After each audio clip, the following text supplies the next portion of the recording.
Hey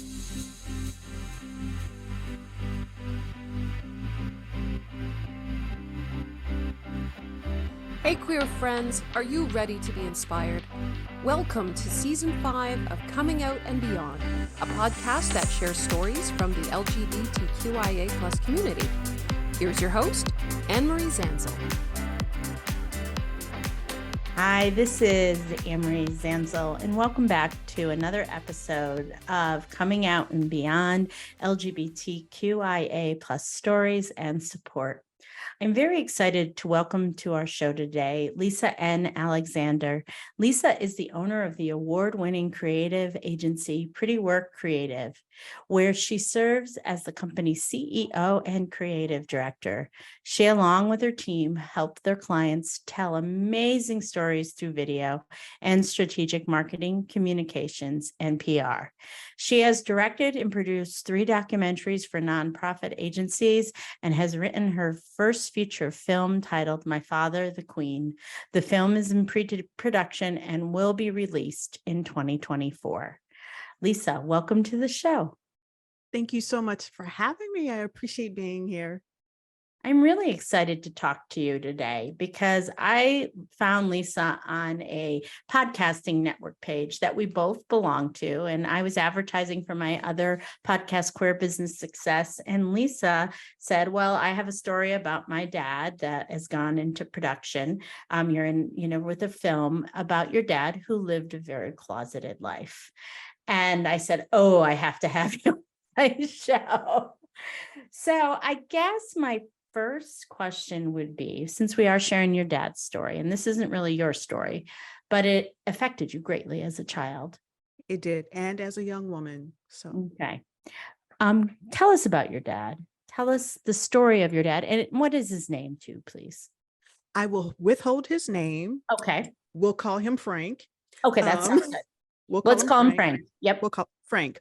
So Frank is a gay Black man who came up in the 60s, 70s, right? And so we know that at that time, there was no living out loud and proud in the 60s or 70s. And so one of the things that we explore is this question of him choosing to remain closeted during that time period. And was it really a choice? Because during that time period, who would hire you if you were out and proud? It would impact your money. It would impact where you would live, because then who is going to rent to you and your partner? And then your safety. So it's amazing to me that, here we are in 2023 and safety for queer bodies, LGBTQ bodies is still at risk. It's like, really?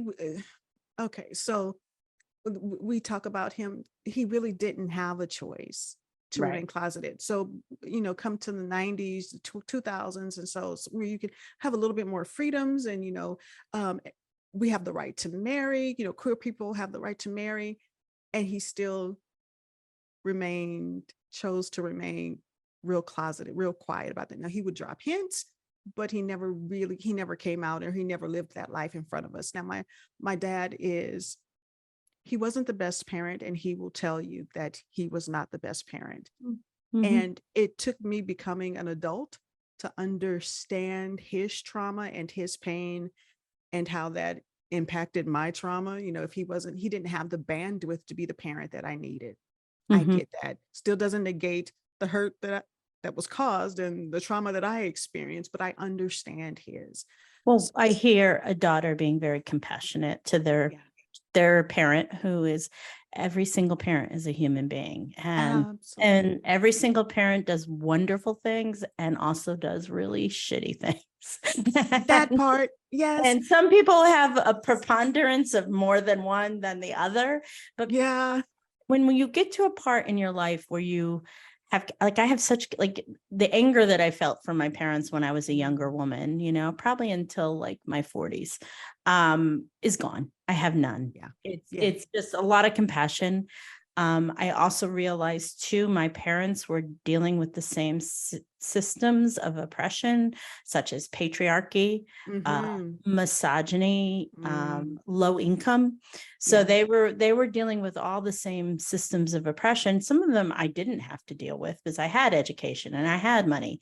But they were dealing with things that, and it was often, for like example, thinking of my mom as a woman, it was so much harder for her to be a working mom back in the late 1960s, early 70s than it is, sometimes for people now. So let me ask you some questions about your dad. So did Frank, now what type of home did Frank grow up in? Was it religious? Where in the United States did he grow up in? Tell me a little bit about that. And I have another question too.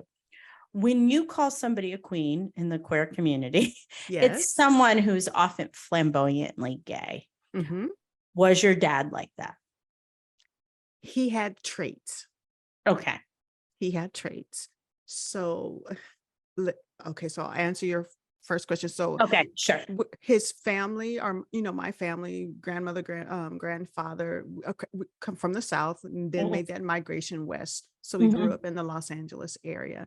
From what I don't know very much about his upbringing, I know he was very closed off when it came to talking about his childhood and how he grew up. He did say that he was teased a bit, and maybe even I will say tortured and left in the kitchen, in the pantry, in the dark. And, he did tell us this story. Now his brother will contradict that story, and he said that never happened. So I choose to believe the victim versus somebody who says that never happened. And also too, as we both know, you can have the same parents and have totally different upbringings. Absolutely. Yeah. Absolutely. And depending on birth order, you can have. Very true. Yeah. Very true. Yeah. And so I believe your dad too. I believe him. Yeah. I believe him. And so I don't know much more than that. I know that he and was my it mom religious? Did you know if it was a religious household? Not like mine. No. Okay. So tell me about yours. So we grew up Pentecostal. So at first we grew up Baptist, we went to a Baptist church, which was a little bit more lenient in how you could experience God and experience religion.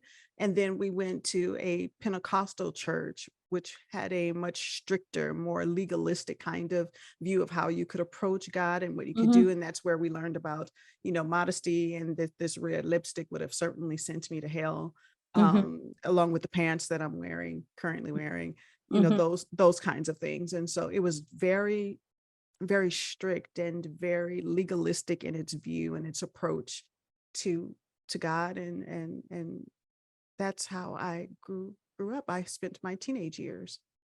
Was your mom Pentecostal and your dad married her? And or did they, find this church together? So they were Baptist together. So my mom primarily went, my dad would go Christmas, Easter, Mother's Day. Maybe not even Mother's Day. Christmas and Easter is when he would go. Okay. Because I don't have memories of him attending with us. I have a picture of us together at Easter. He had on a suit looking very distraught. Like, he had the look on his face like, I don't want to be here. Well, can you, all right, first of all, in the ministry world, we call them C&Es. Absolutely. Christmas and I remember. Easter. Yes. And that's okay. That's fine. Yeah. But also too, I know the Pentecostal faith tends to be incredibly homophobic. Yes. And openly preaching against people who are queer. Yes. And I can only imagine it must have been torture for your dad to go to church, especially, sometimes too, because pastors know that the C&Es are going to be there. They plan their message because that's when they have the most people in the congregation. So they can unload. And they can plan their message like, if someone's practicing homosexuality, they may be coming, I'm going to preach a fire and brimstone service. Yes. Yeah. Well, see, when we were little, my sister and I and our family, we were, before my parents had divorced, we were still going to the Baptist church. It was after my parents divorced that we started going to non-denominational churches and ended up in a Pentecostal church. And Mhm. that's where I spent most of my adult life. Mhm. And so when did you start getting an inkling as a child that your dad wasn't like some of the other dads? Oh my God, Barb, didn't we have a great time at our workshop in January? Things you got to know. Oh my gosh, it was fantastic. And for those who don't know, this was our workshop for women who are coming out. So many people signed up. It was great connecting with all of those women. And you know what, Anne-Marie? I think we should do it again. And we are. So we will be hosting this workshop February 19th through the 22nd. It's going to be hosted in the evening this time, 7 p.m. Central Time. And if you want to join us, just go to our website, comingoutssupport.net. That's comingoutssupport.net. Signing up is easy, it is free, and it is for any woman who is navigating the challenges of coming out. We'll see you in February. We had no clue. My sister and I we just didn't know. We were so sheltered and we had no idea. It took us my sister and I got good and grown. We were in our 20s, 30s when we started having conversations and maybe putting two and two together, because at that point, then he would start dropping hints. He would say things and we would go, that's odd. And so my sister and I, one day we started putting it all together and we were like, oh, he's gay. And so, we would talk to family back home, our cousins, and they were like, you guys are just now figuring this out. And it's like, no, we didn't know. Did you ever talk to your mom about it? Yes. And yeah. did she divorce him because he was gay? No. They stayed together almost 13, 14 years, I want to say. And I know my mom knew, but knowing what I know now, what resources did she have? Mm-hmm. What could she have done being a Black woman in the 60s or 70s? She didn't want to be a single parent. And when they did divorce, that hurt her deeply. And I don't know what hurt more, my dad being gay or now being divorced and having to raise two kids, because no one signs up to be a single parent unless you sign up to be a single parent. Right. Well, so when your dad started to drop hints, what were the hints for you? So the hints were, I don't want to out him completely. He would just wonder how he is still alive. Is he still alive today? I believe so. We are estranged. Okay.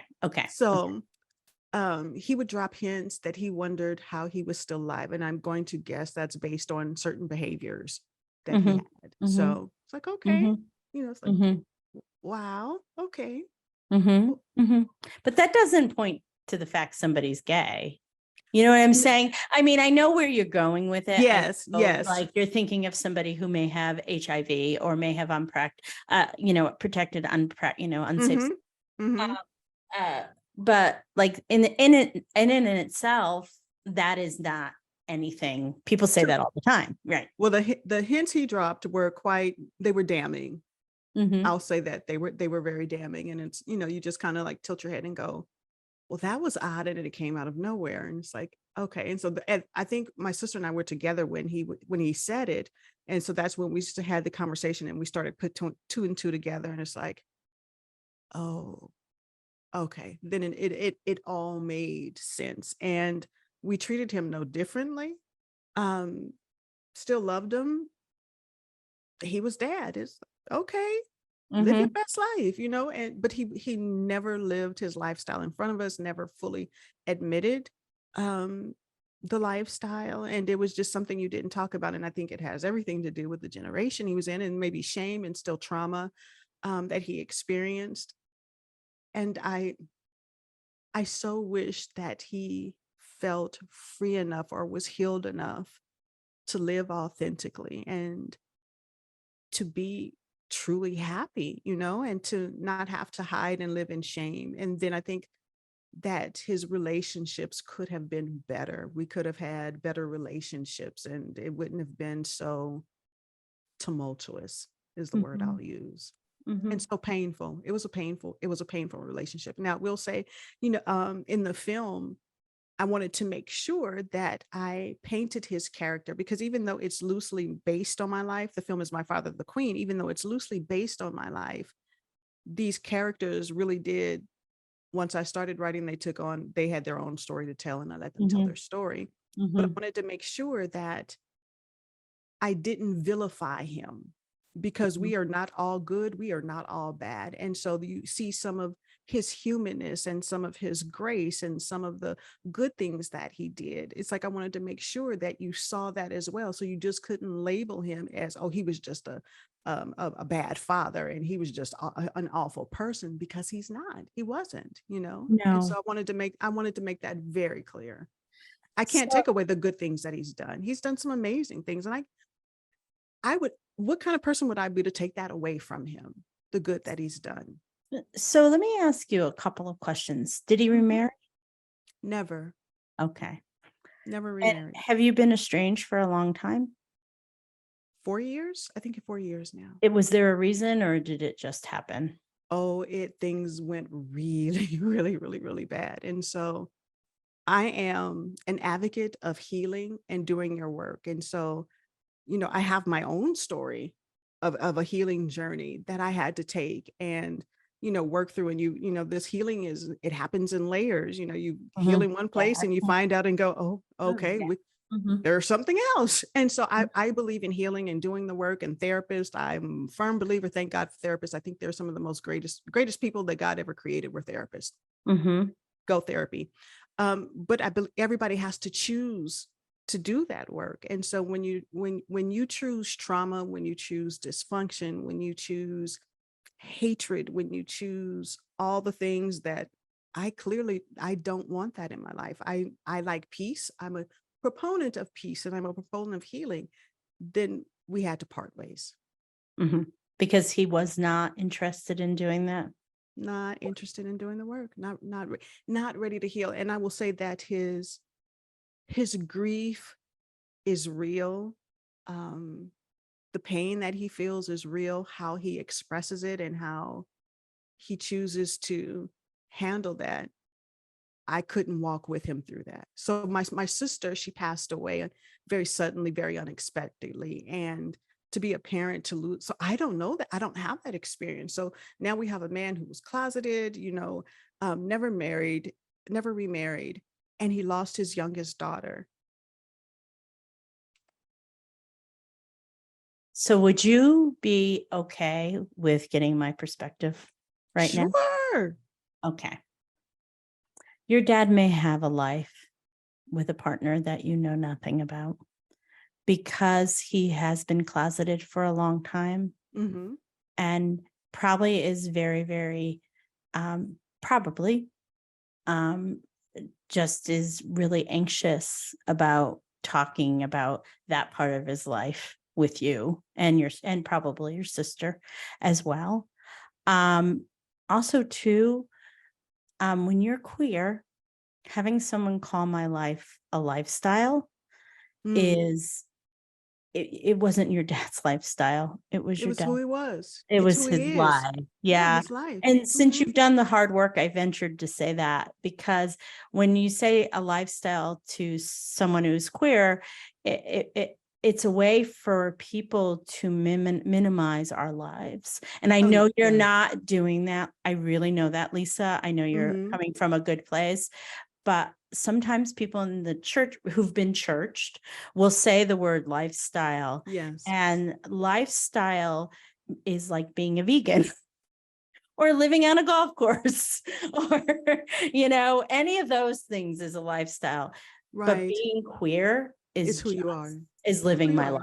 Yeah, absolutely. I can tell you that we know that there was no partner. We do know that there were boyfriends. Yeah. So we know that there's no, he lived with us for a period of time. And so we know there. Yeah. Okay. There just wasn't. Well, sometimes too is that when we're gay, sometimes the people we love the most have a really hard time with it. And so instead of standing in the chaos, and sometimes there's anger and all that stuff like that, people prefer just to go away and create their new communities somewhere else. People do that whether they're gay or not. I mean, sometimes people go through divorces, estrangement from mom and dad, all kinds of things. And they just choose to create a life without those. And as a child, I can only imagine how painful that is for you. I will say it was very painful because and to this day, I still love my father. I Of love it. course you do. We have some of the same traits. We don't like crowds. We both like to cook. We both like to bake. We love and we love deeply, right? And so there are things I cannot take the goodness away from him. Right. It's just the trauma pieces of his life, that the unhealed parts of him make it difficult to be in relationship. I understand. So I agree with you. I mean, if he was alive, would he be about 80 something now? I'm assuming around there. Close to. Okay, yes. So, and there was a lot of identities too, besides his queer identity with intersection, being a man of color. I assume he's a man of color. Man of color, yes. Yeah. Beautiful Black man. Oh, yeah, I've seen the I'm young sure he's pictures. beautiful. Oh, hands. Oh my God. Oh my God. Beautiful. And so I can only imagine how unsafe it felt for him in this world. Yes. And absolutely. And unfortunately, it's still unsafe. Yes. Especially for our, trans women that Black trans women. It is super unsafe for them. And so I can imagine that your father chose to remain closeted with you all, or maybe semi-closeted in his. People are semi-closeted. Semi-closeted, yeah. Yeah, and also too, sometimes people will be very out in their small communities. Everybody knows they're gay, but in their other communities there's like the questioning or the thing. So I can imagine a man of that era really struggling to be out, especially once you've started down the married road thing and stuff like that. Yeah. How did his closetedness affect you as a child? And I'd like you to reflect on it like when you were littler and then as an adult. So, and the film reflects all of this as well. Yeah, I really can't wait to see it. We go through all of this in the film. So I remember always wanting my father's affection. I loved him deeply. What I got, though, was a father who liked to nitpick and criticize and poke fun. And so I have memories of being in my grandmother's house and him and his sisters and brothers, they're playing cards. There may or may not have been alcohol involved. Who's to say? I'm a kid. I don't know what's in those glasses. And I remember, and so I'm the sensitive kid. And so I remember him and his sister, one sister in particular, who loved to just poke fun and just poke until I would cry. And so then my grandmother would scoop me up and she would curse them out, leave my baby alone. And this very robust woman, she would just rock me until I stopped crying. That's what I remember. I remember never quite being good enough, that there was always something wrong. There was always a critique. What's wrong with your hair? Why are you wearing those shoes? What's wrong with that dress? Who put you in those pants? Why would you choose that? That's all I remember growing up. That's all I remember. So just imagine. Do you attribute that just to his personality? I mean, or do you attribute it to him being closeted and I'm just curious, what do you attribute it to? I attribute it to his own personal trauma. Yeah. And so here's what a good Bohemian friend of mine told me, she said, as I got older, and I kept wanting this relationship with my father, I kept putting olive branches out, and maybe it'll be better this time. And she says, Lisa, she says, you're asking that man for $1 and he don't have $1 to give you. And now you mad at the man because he don't have $1 to give you. Please find somebody else to give you $1 or give yourself $1. I love that. I love that. I'm going to remember that one, or try to remember it. It's like, okay. You kept going back. You kept going back to a well. Yes. That was unable to give you water. Absolutely. Absolutely. And so again, as I got older, I understood. It's like, so again, we were talking about what it is to be a gay Black man in that time period, and your safety is in the South. jeopardy. No, he was in Los Angeles at the time. So we hadn't moved to Texas yet. So just all those things. And it's like, how could he have had the emotional bandwidth?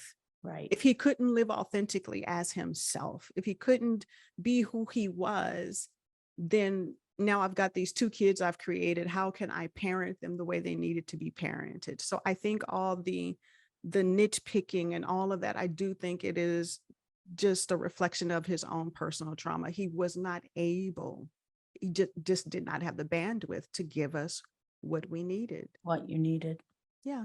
And as you got older, how do you view his closetedness? It saddens me. Yeah. It really saddens me, because even though I grew up in the Pentecostal church, and heard all the dogma and heard the homophobia from across the pulpit, I still, that was my daddy. I loved him, and he could have been out.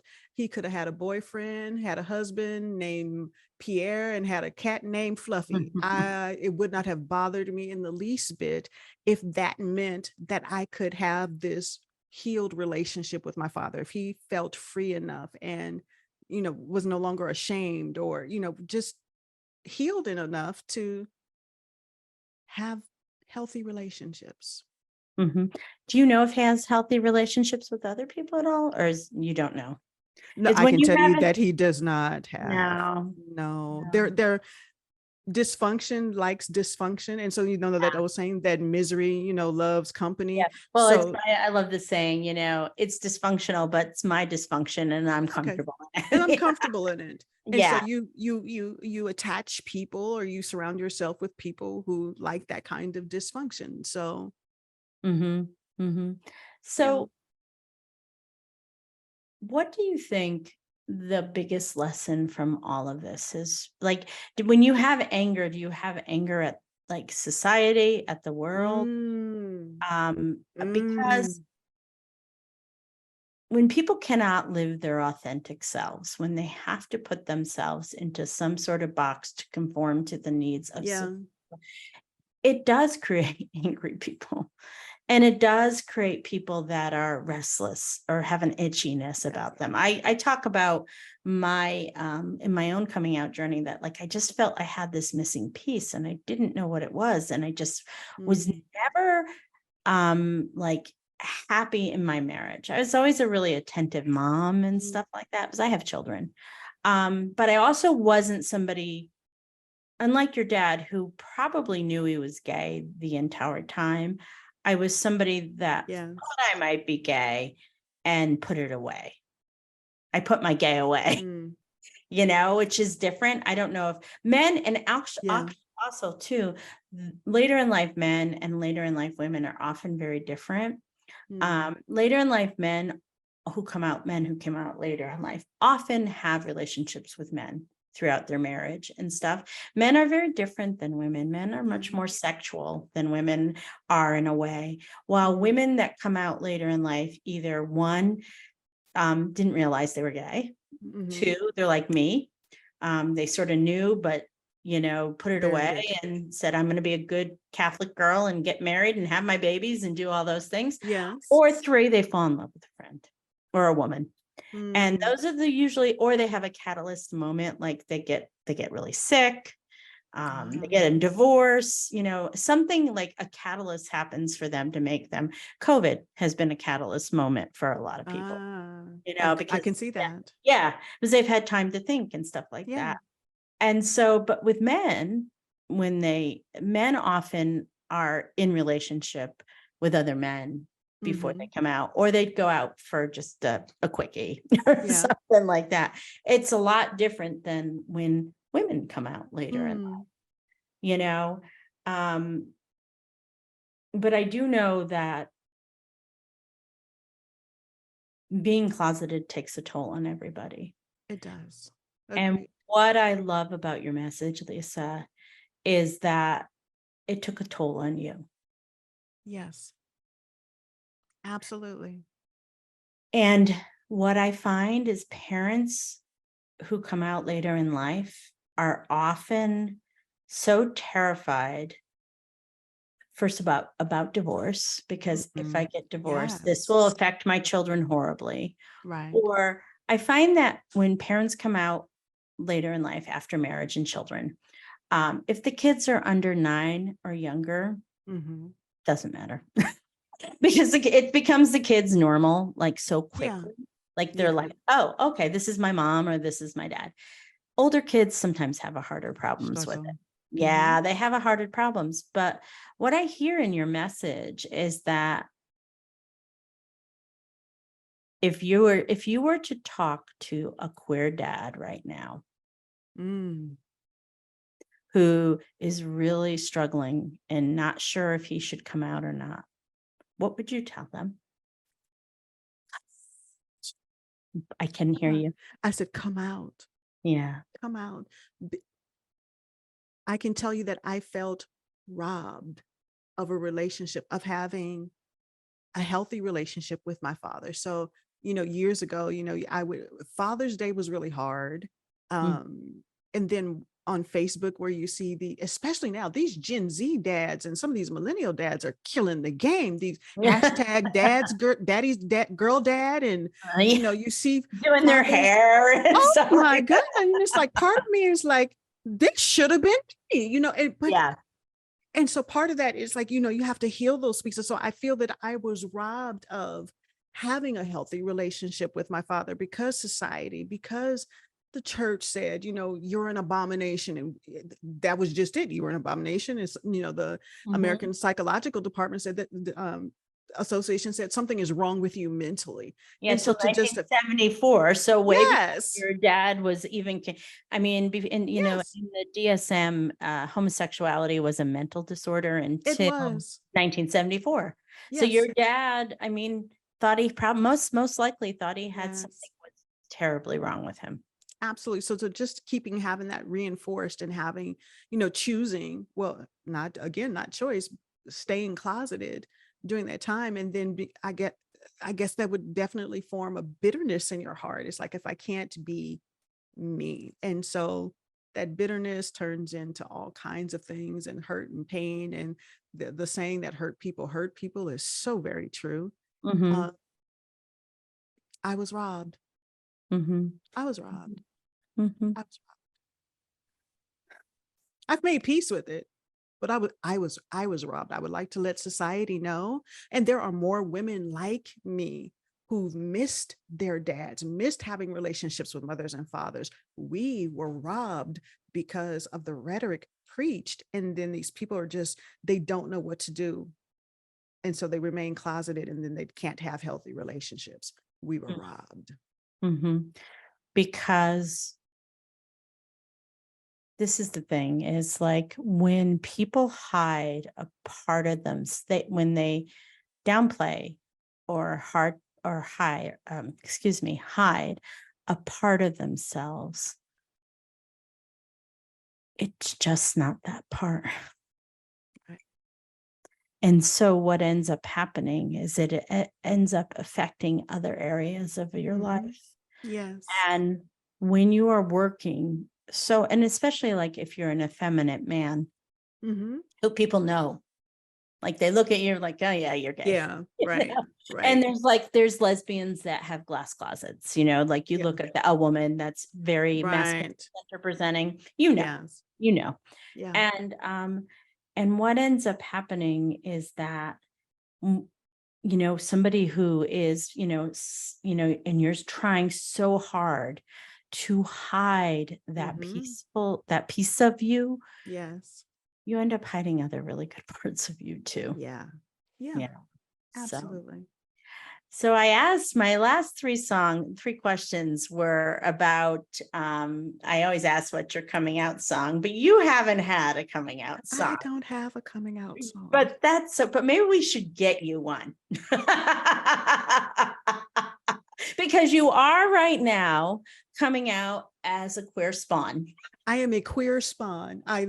You love that? I am a queer spawn. I am going to hashtag that. And you are a queer spawn. So my assignment for you is to have a coming out song. Okay. And when you start promoting this on social media and stuff, you need to give me your coming out song. Yeah. I will think deeply about this. And it can be an old let it come one. To me. Yes. It could be a new one. There's I was just listening to Lizzo yesterday, and that song, You're Special. Has ever told you today you're special? Maybe that could be your song. I don't know. I love it. I love that. Okay. Because how many people literally, how many people can claim the label queer spawn? Hey, we are a unique group. Absolutely. You guys are a unique group. Absolutely. And so we're part of the community. I guess we are part of the community. Yeah, you are. You are. You're our children. Understand. Yes. Yeah. You are family. You are related by blood. And and the thing is that, back in the day when, your dad was coming up and stuff like that, queer folks didn't have children. They just didn't. Now, unless they were in hetero marriages. Yes. Right, nowadays, queer folks do choose to have children, and thank God, they're able to do that. But able to parent, yes. You're so Lisa, you're not only a queer spawn, you're a queer spawn elder. All in one swoop. Spawn elder. Come on, children, let's talk. It's like, I got it. I love it. I love it. So you do have a book that you really like, that really has changed your life. So yes. So I love that book too. So what book is it? The 4 Agreements. The 4 Agreements really changed. It helped me when I was deconstructing a lot of things in my life. That book helped me make sense of so much. And it's like, stop taking everything personally. It's not always about you. That one was like, okay, all right, be impeccable with your words. So they just really spoke to who I was as a person. But that one, don't take stuff personally,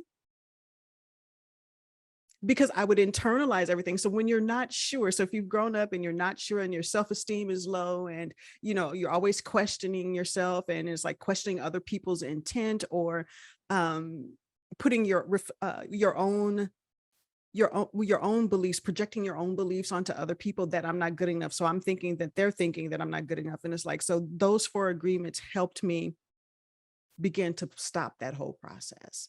It really did help in my healing journey. I'm going to read it again. I haven't read it in a number of years. I have it sitting on my bookshelf in the other room, and I really want to go.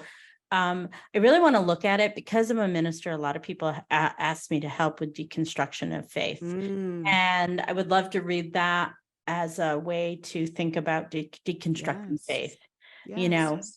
So because a lot of queer people do that, Yes. One of the things he said in the book is that, you believe what you believe because you were born here. Had you been born somewhere else, you might have a different set of beliefs and, a different name, all the things. And that was just that was mind blowing to me. It's like, wow.